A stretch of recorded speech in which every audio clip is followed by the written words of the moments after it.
5 vices होते हैं ना, उसमें लस्ट पहला वाइस होता है. बट फिर मेरी मैरिज तो फिक्स हो गई थी, फिर अब मुझे शादी नहीं करनी थी. You've been married, but you don't live with him. Of course, I live with him. You live with him. But living on those principles of celibacy. That इतना beautiful रिश्ता है. This is really like two souls coming together. It's right? so beautiful. But you're saying शादी नहीं करनी चाहिए. Not at all. आप अपना घर तोड़ के, छोड़ के यहाँ नहीं आ सकते. That's done. I did my engineering. Then I started teaching there. My mother started going to the center. तो वो बार-बार बोलती थी, चलो. I was not interested. So there was this tussle going on between me and her. So I left the course midway. मैं कहा मुझे नहीं करना ये. इनको तो आता ही नहीं है. मैंने अपने फादर को बोला, मम्मी को भी मत जाने दो, जगह ही ठीक नहीं है. But I just said, फिर से करके देखना है. अच्छा. जर्नी स्टार्ट हो गई.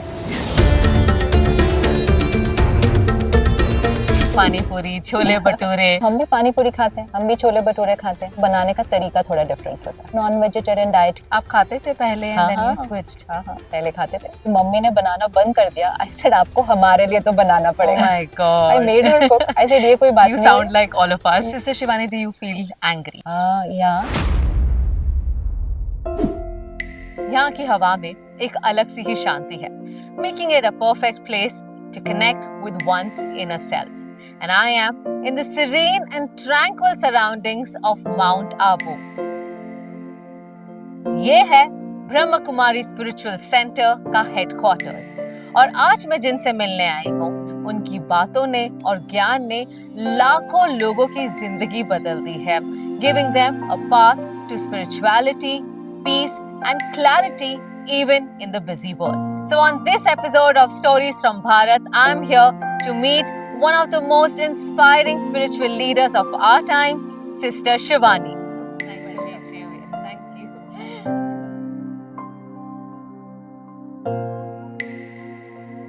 Om Shanti. Shanti ji, welcome to Mount Abu. Thank you. It's such a beautiful place, I have to say. तो आप आते रहते हो यहाँ पर? यहाँ पे तो हाँ, almost हर 1-2 महीने में एक बार. और जहाँ नेचर है, प्रकृति है, it will definitely feel different. लेकिन यहाँ पे और एक डिफरेंस है. Right. The daily meditation. तो क्योंकि इस कैंपस में और हर कैंपस में जो आप अभी आए हैं, रोज मेडिटेशन हो रहा है.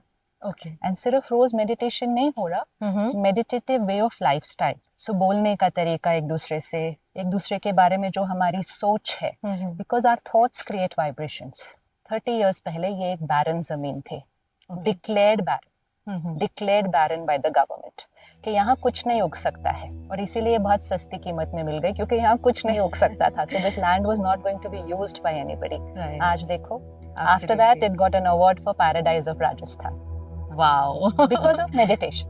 ये जो हम हैं, ये है Gyan Sarovar. It's called academy for a better world. तो ये अकेडमी है, ये बनी है 1995-96 में. यहाँ पे एक ऑडिटोरियम है 2000 सीटिंग कैपेसिटी का. एंड बाकी एक ट्रेनिंग सेंटर है जिसमें छोटे फॉर ट्रेनिंग रूम्स है, accommodation for about 400-500 people, and dining hall, cooking. यहाँ कुकिंग भी सात्विक होती है, तो वो खाने का भी वाइब्रेशन पर असर पड़ता है.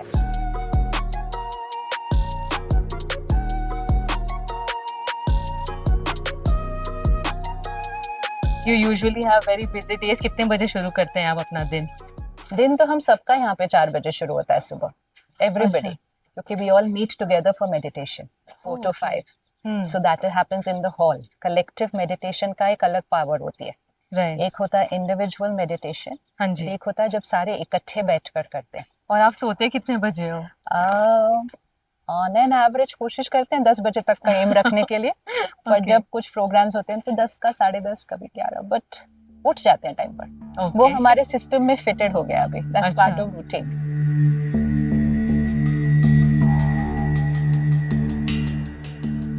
Sister Shivani would love to know what has been your journey. आप पुणे में रहते थे, एक busy city में, and how was your childhood like? Childhood अभी इतना पुरानी बात हो गई ना. We're talking about 40, 45, 50 years back. I did my engineering.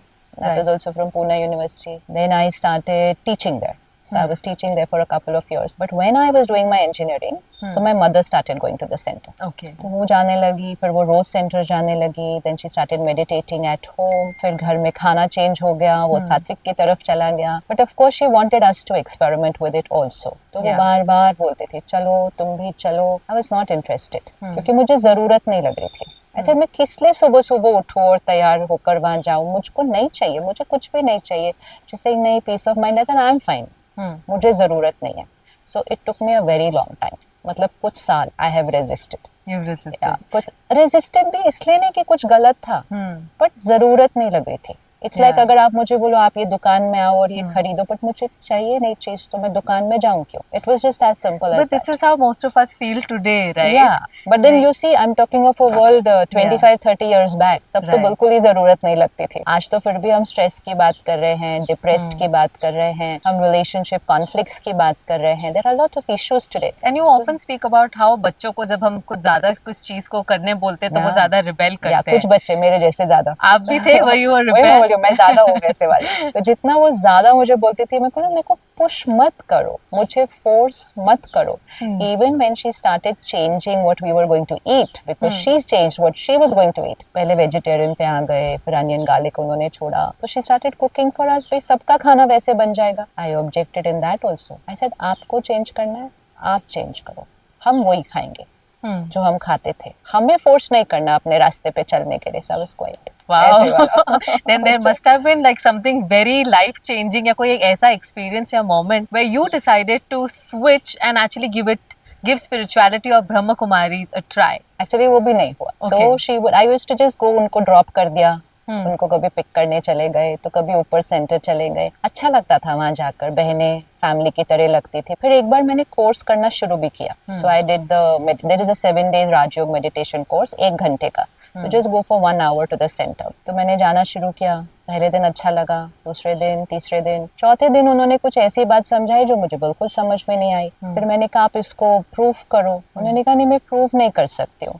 वो सिंपल सिस्टर थी। और स्पिरिचुअलिटी ना साइंटिफिकली प्रूव नहीं हो सकती है। स्पिरिचुअलिटी अपने एक्सपेरिमेंट से प्रूव होती है। It's your journey. But scientific background के साथ जाने से यू फील कि जब तक किसी ने प्रूव नहीं किया तब तक तो वो बात को बिलीव क्यों करना चाहिए। So there was this tussle going on between me and her, मतलब from my side only. So I left the course midway. मैंने छोड़ ही दिया। मैं कहा मुझे नहीं करना ये, इनको तो आता ही नहीं है, ये एक्सप्लेन भी नहीं कर रहे ठीक से, ये बोल रहे हैं बस मान लो। ऐसे कैसे कोई मान सकता है कोई बात जब ये समझा नहीं रहे। मतलब वो समझा रहे थे लेकिन मुझे साइंटिफिक रीजन चाहिए था उसके पीछे। आप इंजीनियरिंग स्टूडेंट हैं। तो वो समझा रही थी। अभी I have lot of high regard for that sister, she was doing it so well and tolerating all my behaviour also. तो मैंने उसको छोड़ दिया। और इतना छोड़ा कि मैंने अपने फादर को बोला मम्मी को भी मत जाने दो, जगह ही ठीक नहीं है, let it be, don't tell her to go over there. ऐसे क्या बोल रहे हैं वो कहते हैं परमात्मा पढ़ाते, कैसे पढ़ाते, कैसे। सो यू नो वो एक बचपन की ऐसी वाली बातें, using too much your logical mind and not thinking, not pausing to introspect. तो वो तब की आदतें थी। She could not push me anymore after that. तो जब मुझे जाना होगा मैं जाऊंगी, मुझे कुछ नहीं बोलना। But then what happened was she continued on her journey. और अब मुझे ये लगता है, मैं हर पेरेंट को ये बोलती हूँ कि बच्चों को पुश नहीं करो, लेकिन अपनी जर्नी को बहुत ब्यूटीफुली कंटिन्यू करो। आपकी जर्नी आपकी वाइब्रेशन बनती है और आपकी वाइब्रेशन सब पे असर कर देती है।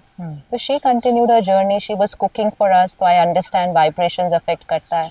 और एक दिन मैंने ऐसे ही बोला, फिर मैं कहा मुझे फिर से कोर्स करना है, आउट ऑफ नोवेयर। मैं आज भी अगर मैं रुकती, मैं बोला what made me say that, nothing, influence of vibration. So you also have to be open to receive. So sometimes if you're hard, somebody's vibration soften you. वो वाइब्रेशंस लॉजिक पर भी काम कर जाते हैं, क्योंकि वाइब्रेशन जाकर आपके सॉफ्ट पार्ट को, आपके इंट्यूशन पार्ट को ओपन कर देती है। तो मैंने खुद ही बोल दिया, लाइफ में तब भी कोई प्रॉब्लम नहीं आई थी, बट आई जस्ट सेड फिर से करके देखना है। अच्छा। बस फिर से करके देखा। सुना, सुनते सुनते सब अच्छा लग रहा था, सही लगने लग गया, जर्नी स्टार्ट हो गई। अच्छा। कुछ हुआ ही नहीं dramatic. You also were on the path of getting married when you decided not to, and then you eventually did. If you can take us through that also. Yeah, so I was already engaged in that year. And not that there's anything with getting married, but it was my normal decision. But at the Brahma Kumaris, when you want to practice soul consciousness, celibacy plays a very important role in that. It really helps you. जो 5 vices होते हैं ना, उसमें lust पहला vice होता है। So it's काम, क्रोध, लोभ, मोह, अहंकार. So lust is the first vice. उसके ऊपर बाकी सारे vices आते हैं. So if you want to finish those vices and rise in your vibration, you have to finish the first one. तो वो मुझे पहले से ही पता था, बट फिर मेरी मैरिज तो फिक्स हो गई थी और फिर मुझे वहाँ जाके अच्छा लगने लग गया। और उस साल के अंदर I came here also. to Mount Abu. Okay. So I came here that to took it to another level altogether. So I said नहीं अब मुझे नहीं करनी. I said अब मुझे शादी नहीं करनी. Now I really want to live this life. You know, it just again कुछ हुआ नहीं था. It just कई बार just कोई चीज़ ऐसे Coming from within. क्लिक हो जाती है कि नहीं बस this will not be right. ये करना ठीक नहीं होगा. Because फिर मेरी पूरी जीवन है ना उसके बाद. Arranged marriage हो रही थी आपकी? हाँ, my husband's mother had come to our place, but we knew each other, but it was arranged, it was fixed. But it was just 2 months left for the shadi. And you realized this? Yeah, it was in November. I had to get married in January, and everything was fixed and distributed, and everything was done. But I just said like नहीं. Again, there also I became very ziddy कि नहीं मुझे नहीं करनी है. But then Vishal, who's my husband now, he said ऐसे नहीं करते. सब fix हो गया ना, सबको सब कुछ पता है. That's it. बस चुप करो, आराम से करो, lead your life. And I got married in January. And that's now going to be 28 years. You've been married, but you don't live with him. Of course I live with him. You live with him? Of course. But you practice celibacy? Right from day one. Wow. Right from day one. Of course I live with him. I live at home. But living on those principles of celibacy. People have such a big myth in this world.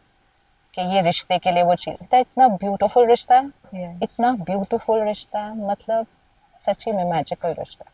Absolutely, this is really like two souls coming together. It's right? so beautiful. मतलब that. इतनी अच्छी harmony create होती है. पता नहीं लोग that's what you know, vices आपके mind के ऊपर इतना हावी हो जाते हैं कि आपकी सोच बिल्कुल एक अलग डायरेक्शन में चली जाती है. Now that we are looking at what is going on now, right. तो now to that lust it is not remaining only in that one relationship. अब तो because वो एक एडिक्शन है ना, बिल्कुल वो एक एडिक्शन है. और जितनी सोल पावर कम होती जाती है, आपकी वो एडिक्शन आपके ऊपर हावी हो जाती है. बिल्कुल. तो फिर लॉयल्टी का कॉन्सेप्ट, ट्रस्ट का कॉन्सेप्ट, वही अब हिलता जा रहा है.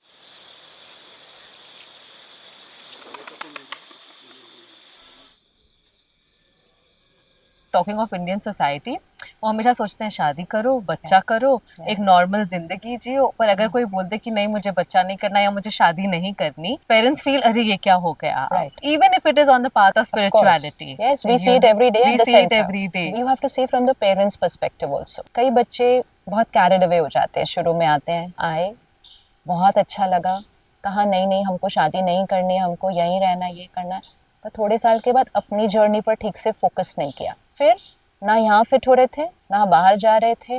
फिर डिसकंटेंटमेंट आ रही थी, क्योंकि जब तक आप डेली स्पिरिचुअल प्रिंसिपल्स और वो मेडिटेशन नहीं करेंगे, यहाँ कंटेंटमेंट नहीं आएगी. और अगर यहाँ से नहीं आई, फिर बाहर की खींच आएगी. कुछ तो चाहिए ना हमें दोनों में से. फिर वो जब एज क्रॉस कर लेते हैं, फिर वो अपने पेरेंट्स को जाकर कहते हैं अब हमें शादी करनी है. तो वो पेरेंट्स के लिए डिफिकल्ट हो जाता है. So we understand the perspective of every parent, क्योंकि आप समाज में सुनोगे कि भाई इनका बच्चा गया, ऐसे हो गया. So that is why the individual has to be very clear.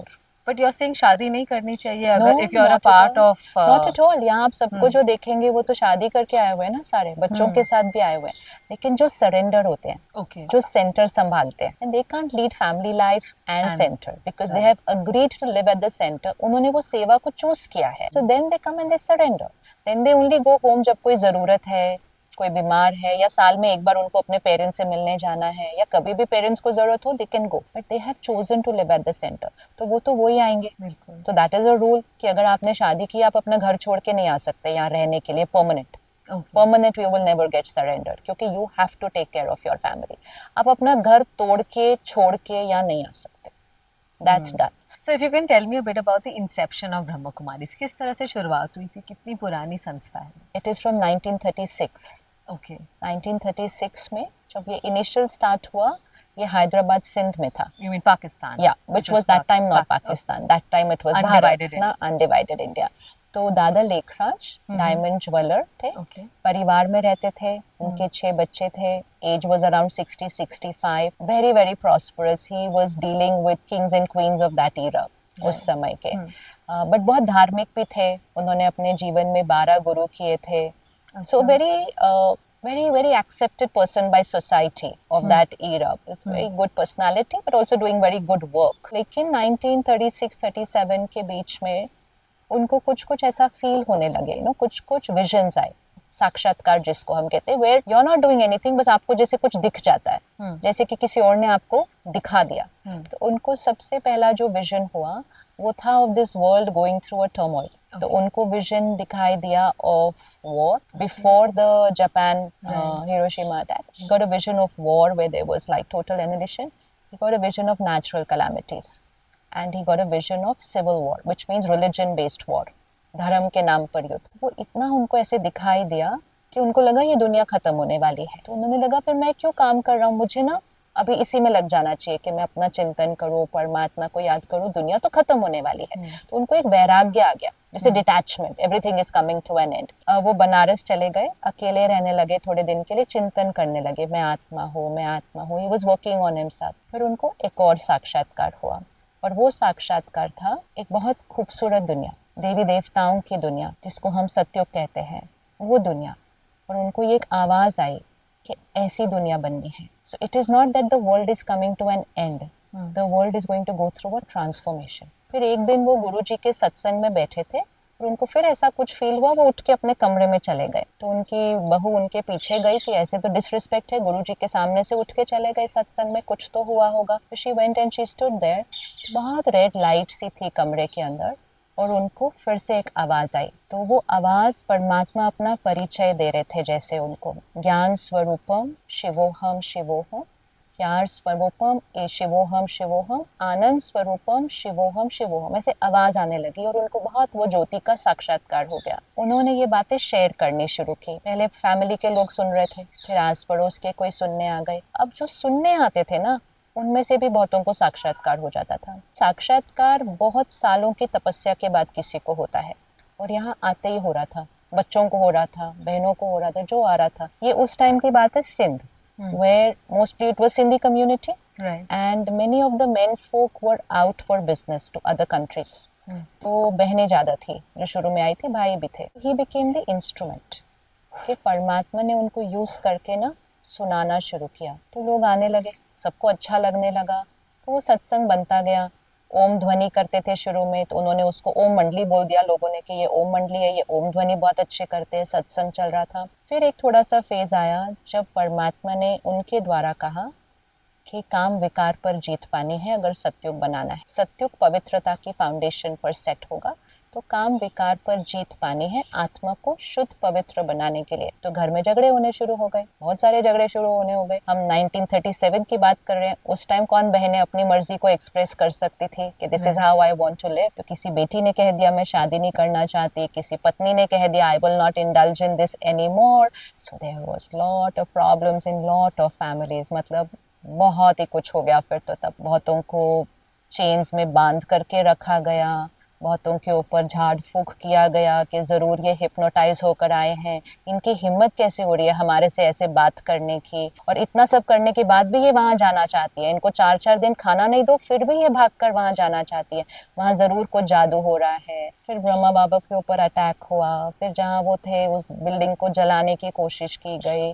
फिर कोर्ट केसेस बहुत चले. 300-350 लोग कराची चले गए साथ में. 14 साल तपस्या की, 14 years. कुछ नहीं पता दुनिया में क्या हो रहा है.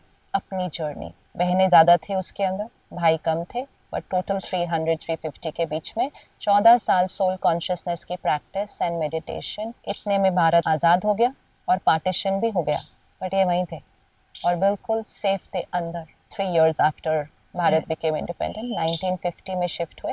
Everything is happening as per जो सिग्नल परमात्मा से मिलता है. तो परमात्मा ने कहा अब आपकी फाउंडेशन सेट हो गई है, अब आपकी तपस्या से आपने अपनी, अब आपको ये देने जाना है सबको. तो फिर 1950 में वहाँ से माउंट आबू आ गए. छोटे छोटे 2-2 बहनों का ग्रुप बनाकर अलग अलग शहरों में गए. कोई दिल्ली जा रहा है, कोई बॉम्बे, कोई बैंगलोर, कोई लखनऊ. जाओ, अभी जो सीखा ना इतने साल, अभी सबको सिखाओ. तो वो 1952 से स्टार्ट हुआ. आज 2024 में 137 कंट्रीज में बहुत सारे सेंटर है. आप बॉम्बे में रहते हैं ना, जितने आपके लोकल ट्रेन के सेंटर्स स्टेशन है उतने सेंटर है. wow. So a journey from nothing, yeah, to spread all over the world.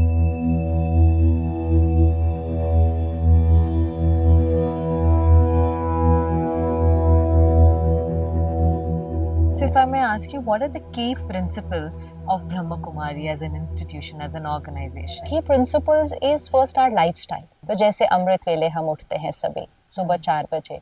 7 to 8 AM हम स्टडी करते हैं सेंटर पर आकर, जो हमारी डेली स्पिरिचुअल स्टडी होती है। सारा दिन हम अपना अपना रोल प्ले करते हैं। किसी का सेवा का रोल है, किसी का जॉब और बिजनेस का रोल है, कोई अपने परिवार को पाल रहा है, हर एक का अपना अपना रोल है।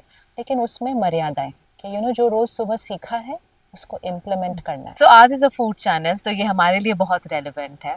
किस तरह का खाना हमें खाना चाहिए, और जब ऐसे क्रेविंग हो पानी पूरी छोले भटूरे ये it's I think it's at least most people crave for like delicious food, right? हाँ, तो हम भी पानी पूरी खाते हैं, हम भी छोले भटूरे खाते हैं। अच्छा। लेकिन उसको बनाने का तरीका थोड़ा डिफरेंट होता है और कुछ नहीं। सात्विक डजंट मीन के रॉ खाना है। सात्विक जस्ट मीन्स राइट वाइब्रेशन के साथ खाना है। तो सबसे पहली चीज जो हम ध्यान रखते हैं, फर्स्ट चीज which we implement when we come here, automatically करते हैं experiment, is first a vegetarian diet. हम उस ईरा की बात कर रहे हैं जहाँ मेडिकल साइंस कहती थी non vegetarian is good for health, कि आप कमजोर हो जाएंगे, प्रोटीन नहीं मिलेगा आपको। ये अब तो खैर that is also changed in the world, but उस टाइम की बात हो रही है। But that time also we realised yes, nutrition हमें दूसरी चीजों से मिल जाएगा, लेकिन हमें वाइब्रेशन इसमें से राइट नहीं मिल रहा है। तो वाइब्रेशन की वजह से चेंज करते हैं। भारत में एक बहुत पावरफुल लाइन है, जैसा अन्न वैसा मन होता है। इट इज नॉट जैसा अन्न वैसा तन होता है। Even in the west they say you are what you eat, but when we hear you are what you eat, we think we are talking about the body, that you are what you eat. It's not you are what you eat, it's you are what you eat. तो non vegetarian diet की vibration क्या होगी? आप खाते थे पहले and then you switched? हाँ, yes, पहले खाते थे, बहुत खाते थे। That's what I said ना। Yeah. जब मेरी मम्मी ने बनाना बंद कर दिया, I said आपको हमारे लिए तो बनाना पड़ेगा। तो she said मेरा बनाने का मन नहीं है, तुम कहीं से भी और लेकर तुम खा लो। I said आपको हमारे लिए बनाना पड़ेगा। And I made her cook. Oh my God. I made her cook. I said ये कोई बात नहीं है। You sound like all of us. Yeah, I made her cook. I said आप ऐसे नहीं कर सकते हो, आपको नहीं खाना है आप नहीं खाओ। But हम क्यों बाहर का खाएं, हम घर का खाएंगे जो हमें आदत है। So she did it. But that is all that helped us on this journey. I really feel कि if that day she would have been like very मैं नहीं करूँगी, मैं ये नहीं करूँगी, we would have all got put off. Vibrations is what I then understood कि slaughter house की energy क्या होती है। हर animal pain में है, there is death every day around. It's like a graveyard. It's even more toxic than a graveyard because graveyard is natural death. This is not natural death in a slaughterhouse. This is killing. This is murder. So यहाँ तो level of hatred, level of resentment, hurt, pain of the animal, it's first in the place जहाँ वो animal कुछ दिनों से रह रहा है. Then that own animal's journey. What is going to be that emotion? The tears that are there, जो चीखते हैं वो उस time पर. So that is going to be the hormones also. But that's also going to be the vibration. So the fundamental vibration of that food is helplessness, fear, anxiety, anger, resentment, pain. ये energy है. सब लोग सात्विक क्यों खाते हैं नवरात्रों के टाइम? क्योंकि वो शक्ति को इन्वोक कर रहे हैं, वो डिविनिटी को इन्वोक कर रहे हैं. तो जितने दिन वो डिविनिटी और शक्ति को इन्वोक कर रहे हैं वो वेजिटेरियन खाते हैं. वो 9 दिन करते हैं, हम हर रोज करते हैं. So vegetarian was the first thing. Second thing, onion garlic हम नहीं खाते क्योंकि वो भी तमस में आता है. भारत में food is qualified according to 3 vibration, sattvic, rajasic और तामसिक. तो तामसिक में आता है प्याज लहसुन. अगेन नवरात्रों के टाइम पे प्याज लहसुन नहीं खाते क्योंकि वो तमस में आता है. प्याज लहसुन और वेजिटेरियन तो मेजोरिटी हम लोग मतलब कुछ दिनों में ही छोड़ देते हैं. That is nothing. प्याज से क्या है मतलब वो? It is a Tamas energy. आप छोड़ के देखेंगे ना तब आपको उसका फर्क पता चलेगा. What is tamas energy? Tamas is a lower vibrational energy. So सात्विक is highest, then राजसिक is बीच में, then तमस. Even खाना अगर आप देखो, अगर वो रॉ है, अगर वो जस्ट सॉटे किया है या जस्ट बॉईल किया, it's a higher vibrational energy. फिर आप उसको कुक करो, वो थोड़ी कम होती है. अगर आप उसको और करते ही जाते उसका तो सब कुछ तो खत्म ही हो जाता है उसके अंदर. तो खाने को जिस एनर्जी का खाना है उस एनर्जी को अपने अंदर कंज्यूम करना है ना. हम तो उसको वो कर करके उसकी एनर्जी भी खत्म कर देते हैं, उसके न्यूट्रिशन भी खत्म कर देते हैं. So then it's not going to give health neither to the mind nor to the body. तो हम वेजिटेरियन और अनियन गार्लिक तो हम सबके लिए बहुत इजी हो जाता है, हम शुरू में ही कर देते हैं. थर्ड थिंग जो हम ध्यान रखते हैं, state of the mind of the person cooking the food. क्योंकि जो वो खाना बना रहा है उसके मन की स्थिति खाने वाले के मन की स्थिति पर पड़ेगी. डायरेक्ट मतलब डायरेक्ट. अब तो खैर इतने एक्सपीरियंसेस है मतलब we don't need science to prove this. We have so many experiences. So if you can give an example, अगर कोई गुस्से में खाना बना रहा है, तंग हो गया, बहुत सारा काम है, आप एक दिन आप ही खुद करके चेक करके देखना. आप गुस्से में खाना बनाओ. ये सिर्फ क्या है, आजकल हम अवेयर नहीं है तो हमें पता नहीं चलता. विद इन एन आवर खाने वाले को भी डिस्टर्ब्ड माइंड आना शुरू हो जाएगा, लेकिन उसको पता नहीं चलेगा ना क्योंकि उसका वैसे भी डिस्टर्ब्ड रहता है तो फर्क नहीं पता चलता. फर्क तब पता चलेगा जब आप 1 महीने उस पर अटेंशन रख कर देखो. इट इज नॉट जस्ट गुस्सा.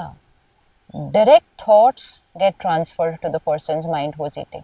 अगर सपोज आप 2 लोग रह रहे हो घर में एंड आपके रिश्ते में सपोज कुछ कॉन्फ्लिक्ट आया एंड आप अगर उस थॉट के साथ खाना बना रहे हो, ये ऐसे करते हैं, ये ऐसे करते हैं, मेरी कोई परवाह नहीं करता, अब वो सारी वाइब्रेशन तो खाने में चली जाएगी. थोड़ी देर बाद that person will have the same thought for you. इसीलिए आपको पता है, पहले अभी भी सिखाते होंगे, the way to a man's heart is through his stomach. क्या मीनिंग इसका? Why is the way to a man's heart through his stomach? क्योंकि अगर आप उसके लिए खाना बनाओगे, आपका मन उसके मन से जुड़ जाएगा. तो रिश्तों को जोड़ने के लिए कहा जाता था खाना बनाओ. आजकल हम खाना भी तो नहीं बनाते ना घर में. तो ये भी एक बहुत बड़ी रीजन है कि फैमिली यूनिट क्यों नहीं जुड़ता है. हम खाना ही नहीं बनाते, हम किसी और को बोल देते हैं खाना बनाने के लिए. हम रसोई में बहुत ध्यान रखते हैं, not just of physical cleanliness, emotional cleanliness. Kitchen तो क्लीन है, खुद भी आप नहाए बिना रसोई में कभी नहीं जाएंगे. और हम किचन में कुछ चला के रखते हैं. कोई भी हमारा प्रवचन चल रहा है, जो सुबह की क्लास थी मुरली की वो चल रही है, भजन चल रहे हैं, पूरा टाइम चलेगा रसोई के अंदर जब खाना बन रहा है. और जो खाना बना रहा है वो ध्यान से खाना बनाएगा. उसको जो जो अपने परिवार को देना है ना, वो खाने में डालता जाता है. तो खाना बनाते समय हम डालते जाएंगे, each one is a powerful soul, each one is always happy, each one is successful, each one's body is perfect healthy. अगर उस समय घर में कुछ इशू चल रहा है, हम उसके लिए ब्लेसिंग्स डालते हैं खाने के अंदर. फिर खाना बनने के बाद थोड़ा थोड़ा सारा खाना लिया जाता है एक थाली में, और फिर उसके साथ मेडिटेशन रूम में बैठ के 10-15 मिनट्स फोकस्ड मेडिटेशन होता है. फिर खाना खाने से पहले हम 1 मिनट रुकेंगे, फिर हम मेडिटेशन करेंगे. टीवी और फोन ऑन नहीं हो सकता खाना खाने के टाइम, वो तो डन चीज़ है. और फिर हम वो अपनी मेडिटेशन या अफर्मेशन खाने के पहले करेंगे. और पूरा टाइम खाना खाते समय कोई गलत शब्द नहीं बोल सकते, कोई प्रॉब्लम नहीं डिस्कस कर सकते, कोई नेगेटिव कॉन्वर्सेशन नहीं. वैसे ही नहीं होनी चाहिए खाने के टाइम, बिल्कुल नहीं. Because food is absorbing your words, food is absorbing your thoughts, and then that will become more of your thoughts and words. So if I'm discussing a problem while eating, very soon that problem will intensify on my mind because it has come through the food. क्योंकि जैसा अन्न होगा वैसा मन होगा. First how you earn money, वो बहुत important है. जैसा धन होगा वैसा अन्न होगा, क्योंकि आप उसी पैसों से खाने को खरीदेंगे. तो धन बड़े ध्यान से कमाना है. कोई ऐसा काम नहीं करना है जो समाज को दुख देता है. Clean ethical work life, business हो क्लीन एथिकल हो. बहुत सारे लोग वो हैं जो इस परहेज को और भी ज्यादा ध्यान रखते हैं कि हम बाहर कभी भी नहीं खाते. I mean I have not eaten out for 27 years. And आपको कभी craving भी नहीं होती? You mentioned about vices, right? How to curtail all vices. But whenever you get your life into maryadas ना, cravings is a very lower energy. उसको आपको suppress नहीं करना पड़ता है, वो अपने आप खत्म हो जाती है. You don't have to work on it only.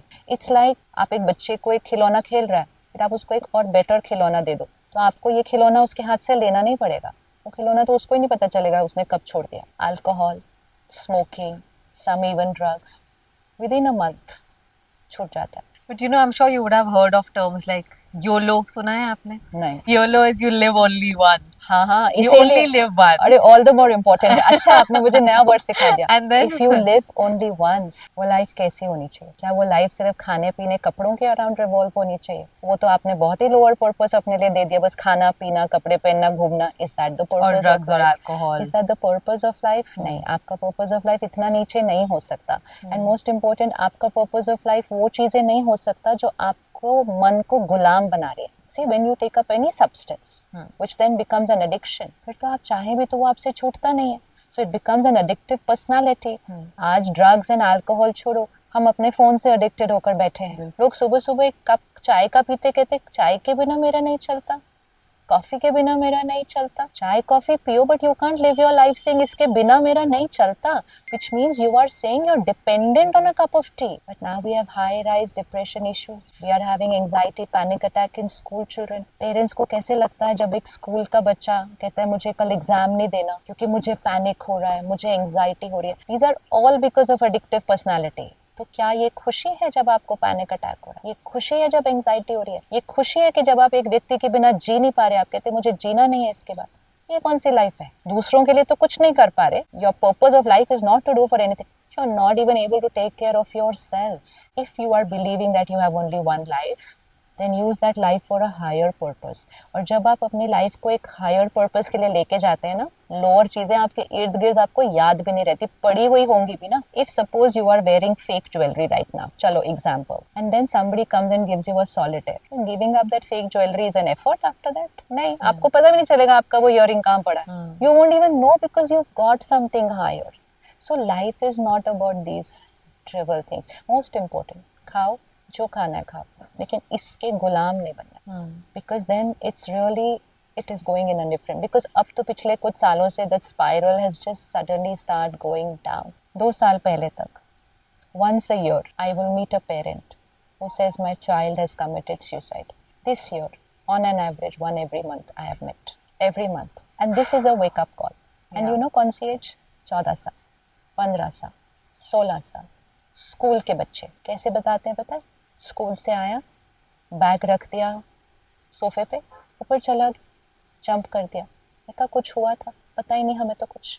What life are we talking about? You know how difficult it is for a parent to live after that. वैसे किसी का बच्चा चला जाए तो जीने का कोई मायने रखता, लेकिन जब बच्चा खुद चूज करता है ना जाना, एक दूसरे का चेहरा देखने का मन नहीं करता उनका, क्योंकि वो एक दूसरे को ब्लेम करने लग जाते हैं. अभी थोड़े दिन पहले बच्चे ने कुछ ऐसे किया था, पेरेंट्स ने डांट दिया थोड़ा सा. हमें तो कितनी डांट पड़ती थी, मार भी पड़ती थी. या I think that was, you know, it kept us stronger actually. अगर देखा जाओ ये बड़ी फ्रेजाइल पेरेंटिंग हो गई है. थोड़ा डांट दिया.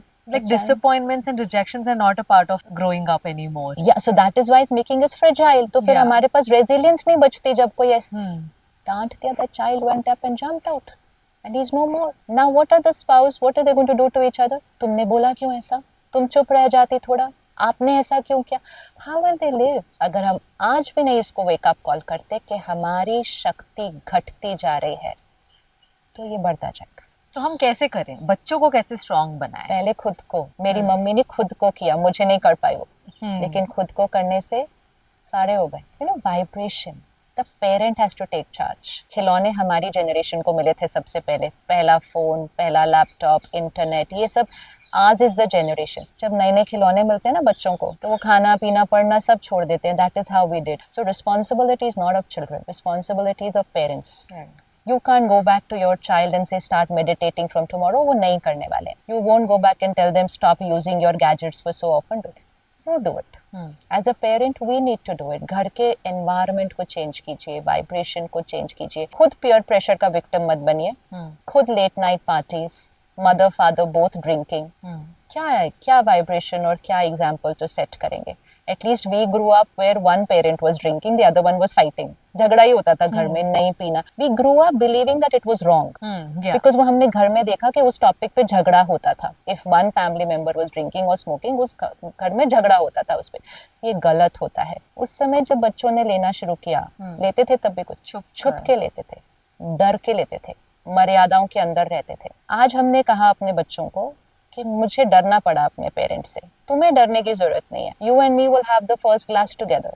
This is what we are teaching them. ये हम सिखा रहे हैं, ये हमारी प्रोग्रेस है. एंड फिर mother and father together. I am a woman, I am no less. तो आज अगर मदर लेगी तो कल डॉटर भी लेगी, तो परसों जब वो मदर बनेगी, so what is there in her blood? And then that craving that she will have during those 9 months, what energy you're going to give to your baby. So we are just going in a very different direction. I'm going to give some real life problems that most of us are facing, और मैं ये जानना चाहूंगी आपका क्या view है उस पे और किस तरह से हम उसे सॉल्व कर सकते हैं. To begin with, commitment is one of the biggest issues these days. People are okay to just keep changing partners. नहीं हो रहा, vibe नहीं match कर रही, and I think the worst part is ghosting, not giving any explanation, just blocking that person out of your life. Right? This can be at a job also. Yes, of course. अपने boss को कुछ बताया नहीं, बस job छोड़कर चले गए. Next day, don't show up, block this number. Because the one who was blocked will feel like a victim.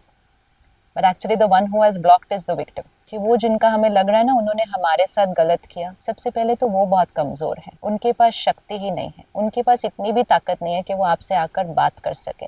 End of course उनके पास इतनी ताकत नहीं है कि वो इस रिश्ते को निभा सके. रेजिलियंस नहीं है. यू सी, जैसे हम कपड़े चेंज करते हैं ना, जैसे हम खाना चेंज करते हैं, ऐसे हमने इधर भी कर लिया. इट इज जस्ट अ संस्कार.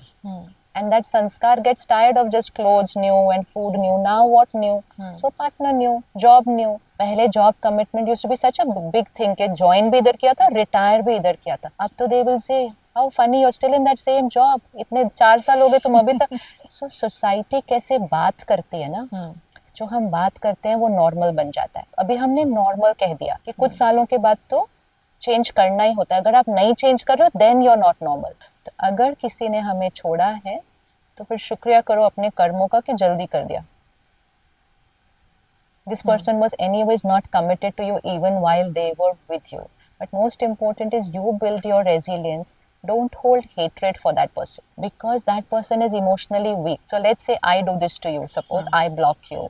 I'm emotionally weak. अगर आपने मेरे लिए hatred पकड़ी या मेरी वजह से hurt पकड़ा, so you've also lowered your vibration. I'm तो already lowered because of whatever. You've also lowered. And if you are also at my same vibration ना, अब हम बिना बात किए एक दूसरे से भी इमोशनली बहुत एंटेंगल हो जाएंगे. It's like Covid. I have that virus, you distance yourself. Distance physically तो मैंने ही कर दिया, आपको वाइब्रेशनली डिस्टेंस करना है. Take charge of yourself immediately. Just say it's okay, karmic account closed. Just radiate blessings to that person instead of radiating pain, instead of feeling I am the victim. जितना आप उनको दुआएं भेजोगे, उनके लिए meditate करो, उनके लिए प्रे करो, जितना करोगे आपकी एनर्जी क्या होती जाएगी ऊपर. You will be healing yourself actually. आप अपनी भी हीलिंग कर दोगे, आप उनसे वाइब्रेशनली डिस्टेंस हो जाओगे, उनका पेन आप तक नहीं पहुंचेगा, लेकिन आपकी शक्ति उनको भी हील कर देगी और आपका कार्मिक अकाउंट बहुत प्यार से क्लोज हो जाएगा. हमारी इतनी प्रैक्टिस होती है सोल कॉन्शियसनेस से कि when someone leaves the body also, you know, even if a parent loses a child, इतनी प्रैक्टिस है कि उस टाइम मेडिटेशन करना है for that soul who has left, because that soul is starting a new journey. रो के उनको नहीं भेज सकते, उनको दुआओं के साथ भेजना है, उनको शुक्रिया के साथ भेजना है, उनको ना अपनी नई जीवन के लिए बहुत सारी ब्लेसिंग्स के साथ भेजना है. So death is a very different thing over here. The vacuum will always be there. I will miss that family member, but miss them with gratitude and love and blessings, not with pain and grief. So it heals the people left behind, but more important, it heals the soul who moves forward. And यहाँ हम कहते हैं वापस आ जाओ. कैसे चले गए? हमारे बारे में नहीं सोचा, आपको मेरे लिए वापस आना ही पड़ेगा. फिर कुछ कुछ कनेक्ट करने की कोशिश करते हैं with those souls. To think that soul has moved forward. They probably entered the womb of a mother. And यहाँ से हम उनको खींच रहे हैं. And we are saying, I cannot live without you. I will die without you. So much turbulence over there. So the ability to let go, even in this situation. बाकी ये किसी ने छोड़ दिया, उसको तो दुआएं देके भेजना बहुत आसान है. जो हुआ हमारे लिए, वो हमारे लिए सही हुआ, ये हमारा मंत्र है. And it always works. If I say मेरे साथ गलत हुआ, मेरे साथ उन्होंने गलत किया, फिर मेरी एनर्जी गलत गलत का मंत्र ही बोलती रहेगी. But if I say जो हुआ, इसमें मेरे लिए कल्याण था, ये बात मेरे अच्छे के लिए हुई है, and I send blessings to them. And फिर आप अपने जीवन में अच्छा होता हुआ देखते जाए. लेकिन उसके जाने के बाद आप अपने साथ क्या करते हैं, वो आपकी डेस्टिनी डिसाइड करता है, सामने वाला नहीं. डेस्टिनी आपकी हमेशा लिखी हुई होती है या आप आकर यहाँ डेस्टिनी बनाते हैं अपनी? डेस्टिनी आत्मा के कर्मों से बनती है. और इसी जन्म के इसी जन्म में होते हैं? नहीं, इट्स लाइक आज आप ब्लू साड़ी में, मैं व्हाइट साड़ी में हूँ, आप और मैं मिल रहे हैं, हम बातें कर रहे हैं. सपोज हमारा कोई डिफरेंस ऑफ ओपिनियन हो गया, हमारा आर्ग्यूमेंट भी हो गया, हम अपने अपने घर चले गए. Next month again I meet you. आपकी ड्रेस डिफरेंट होगी, मेरी भी ड्रेस डिफरेंट होगी, लेकिन पिछली बार हमने आर्ग्यू किया था, तो नेक्स्ट मीटिंग पर उसका असर पड़ेगा ही पड़ेगा. ड्रेस चेंज हुई. इसी तरह शरीर चेंज होता है सिर्फ. The body is also just a costume. ये चोला है बोलते हैं ना इसको, चोला है मतलब ये कॉस्ट्यूम है. Karmic account is between I the soul and you the soul. So if I and you create some conflict today, something which is not right, and we don't settle it, we don't forgive, at least one of us should forgive, one of us, हम फिर मिलेंगे. And जब हम अगली बार मिलेंगे it will get tougher. तब हम पहचानेंगे भी नहीं एक दूसरे को कि हम कौन हैं, बट फिर अपने आप वही एनर्जी स्टार्ट होने लग जाएगी. तो इसीलिए it is the journey of the soul. When the soul enters the womb of the mother, जैसे भारत में जन्म पत्री बनाते हैं, तो वो जन्म पत्री, अभी तो उस बच्चे ने कोई कर्म नहीं किया, so that is a destiny chart which has come ना. इट इज द कर्म ऑफ द सोल. वो आत्मा क्या क्या कर्म करके आई है, वो उस डेस्टिनी चार्ट में आ गया. So astrological chart will show me what will come to me. Spirituality teaches me how to be when something will come. Someone could have chronic cancer and yet be happy and live, okay, I have this much time to live, I'm going to enjoy. Suffering नहीं हो रही है, destiny में cancer आया, suffering नहीं हो रही है, किसी को 100 बुखार है, सफरिंग और ज्यादा वो है। सफरिंग हो रही है। तो अगर किसी के साथ कॉन्फ्लिक्ट है या आपने रियलाइज किया कि हम इसको सॉल्व कर सकते हैं, या कोई मिस्टेक है या कोई गिल्ट है, डज कॉन्फ्रंटेशन हेल्प? क्या जाकर उनसे बात करके कन्फ्रंट करना चाहिए, या मन से ब्लेसिंग्स दे दें और वहां पे हम कार्मिक अकाउंट क्लोज कर सकते हैं? हर बार ना बात करके नहीं हो सकता है, क्योंकि जब हम बात करने बैठते हैं ना तो बहुत सारी बातें निकलती हैं, इधर से भी निकलती हैं, उधर से भी निकलती हैं। दोनों राइट होते हैं। आप दो लोगों को अलग अलग बात करो अबाउट द सेम सिचुएशन, दोनों का पर्सपेक्टिव बिल्कुल डिफरेंट होता है, क्योंकि no two souls are similar, leave alone husband wife, parent child are also not similar. Of course. कितने डिफरेंट संस्कार, because that's also another soul who comes into your family. तो मैच नहीं हो सकता है सब कुछ, but it's all about adjustment, it's about adapting to that sanskar, understanding that sanskar. As long as there is no domestic violence, as long as there is no abuse, it is possible to adjust with any sanskar. But हम छोटे छोटे संस्कारों के लिए कहते नहीं नहीं, then why should I live with you? It's not why should I live with you. I've come into a relationship. Adjustment will come in every relationship. हर रिश्ते में आप सिबलिंग है, आप उसके साथ भी एडजस्ट कर रहे हैं, लेकिन यहाँ पे डिवोर्स अलाउड है ना। You can divorce your parent, you can't divorce your sibling, so you keep on adjusting with them. You can divorce your spouse, तो आप सेपरेट हो जाते हो।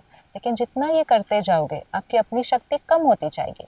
तो बात करनी भी है अगर, पहले थोड़े दिन उस पर वर्क करके फिर बाद में बात करना। दो सिनेरियोज होते हैं, एक एम्प्लॉयर का होता है और एक एम्प्लॉई का होता है।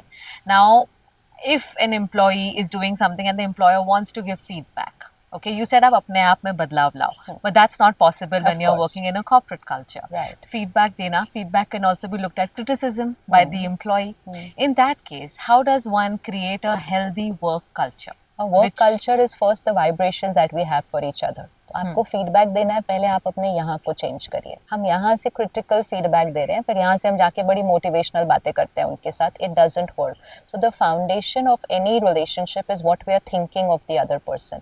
Everything will crumble if we are not thinking right, even if we are speaking right, working right, living right. If we are not thinking right, it's fragile. The foundation is fragile. Any button and everything will start crumbling. तो अगर हमें feedback देना भी है, which is important because आपको discipline लाना है, आपको transformation लाना है, and आपको productivity लानी है, सबसे पहले you highlight what is the good about the other. That's the system that's used here. Look at this campus and every center. ये तीनों campus मिला के 2000 लोग रहते हैं कम से कम, या 1500 तो रहते ही हैं। Mostly young, they've been here for 20-25, आज 45-50 तक भी पहुंच गए हैं। पूरा दिन सेवा कर रहे हैं, घर छोड़कर आए हैं, पैसे नहीं मिलते, कोई सैलरी नहीं है, कोई प्रमोशन नहीं है, कोई हायरार्की नहीं है, इतने सालों से रह रहे हैं, खुश लग रहे हैं चेहरों से। मोस्ट इम्पोर्टेंट, इतना खुश लग रहे हैं कि जो लोग यहाँ आते हैं उन्हें खुशी मिल जाती है। This is also a culture only ना। If someone can remain motivated without salary, without appreciation, without time ही नहीं है किसी को जाके रोज रोज अप्रिशिएट करने का, पूरा दिन तो हर एक अपनी सेवा कर रहा है। तो भी आज भी मुझे सुबह कोई मिला, कहते ये चला कौन रहा है, ये अपने आप कैसे हो रहा है सब कुछ, क्योंकि नीचे भी इतना सब हो रहा है, अपने आप कैसे हो रहा है। We can't see people who is getting it done. Self motivation, self motivation, there is no one supervising the other person. तुमने काम किया, तुम्हें पता है वो करेगा, पता है वो करेगा, पर्पस है। So the organization should have a very good purpose, even if it's corporate. It should have a very good purpose. Treat them like family. Don't treat them like employees. Even if they are not treating you like family, you first treat them like family. Create that bonding. Don't use them only as a means of you earning money. They are your family. आज उनका भी एक परिवार है घर जाके। आप उनको देर देर तक घर जाने नहीं देते पहले। घर जाने के बाद भी आप उनको काम से छोड़ते नहीं हो। What culture have you created as the owner of the business house? Are you taking care of your people? It has to first go from the leader. It has to go from the parent to the child, from the leader to the team. Not like this. It's like this. It's always going to go like this. बच्चों में कुछ लाना है, parent को करना है, team में कुछ लाना है, लीडर को करना है। So we will keep trying कि हम आपके वर्क के तरीके को चेंज करें। किसी दिन आप फिर भी नहीं कर सके तो भी हम बहुत प्यार से बात करेंगे और कहेंगे बहुत कोशिश की, लेकिन we are not working together ना, नहीं कर पा रहे। Maybe you want another kind of a workplace, but it's never going to get bitter. कड़वाहट नहीं आती है। So कोशिश पहले करते हैं खुद, the leader. Then talk to the team. And third, even if we reach a stage, don't make it bitter. Just say maybe you need another place. Maybe we are not what you are looking for. And that's also fine. But that dignity which remains in that whole process. That is the culture. Work culture is not that people will always be with you, especially in this era where people are just leaving. Work culture is the dignity and the vibrations you maintain in that team. And don't expect everyone to have that vibration. You are the parent. You keep nurturing the children. आप leader ऐसे ही नहीं बने. Leader is not just because you invested the money and you started the business. Leader is because you are the elder. आप बने. Parent बनकर चलो. बस बच्चों को पालते जाओ. कुछ बच्चे आज्ञाकारी बनेंगे, कुछ बच्चे मस्ती वाले बनेंगे, लेकिन सब अपने बच्चे हैं. बिल्कुल. और फिर कोई बच्चा अगर घर छोड़ के कहीं जाना जाएगा तो उसको भी दुआओं के साथ भेज देना. बिल्कुल. Sister Shivani, do you feel angry? Do you get angry? या but it's changed a lot. पहले में और अब में ऑब्वियसली बहुत फर्क है, लेकिन अभी भी बहुत चेकिंग करनी है उसके अंदर भी. It gets subtle. पहले it would be like this, then it will be in words, then it will be in behavior, then it will be in the thoughts. Now you want to finish it from the thoughts also. So anger की परिभाषा बदल जाती है. The meaning, it will not be what it was 30 years back. It will not be what it was 5 years back. It should not even be what it was last month. So it just gets deeper and deeper. And most important, blame किसी पे नहीं करना. गुस्सा किया भी तो I know it's my mistake. Irrespective of what the other person has done, I should have not reacted. वो याद रहता है ना, जल्दी से ठीक हो जाता है. Last question, what is the ideal world as per you? आप क्या एस्पायर करते हैं? कैसी हो ये दुनिया? ये दुनिया तो बहुत ब्यूटीफुल होने वाली है. एस्पायर है ही नहीं, ये तो हमें सच पता है कि ये तो होना ही है. The world is going through a very big change. जो बाबा को साक्षात्कार में 37 में दिखाई दिया, वो अभी हमें दुनिया में दिखाई दे रहा है कि इट इज ऑल हैपनिंग.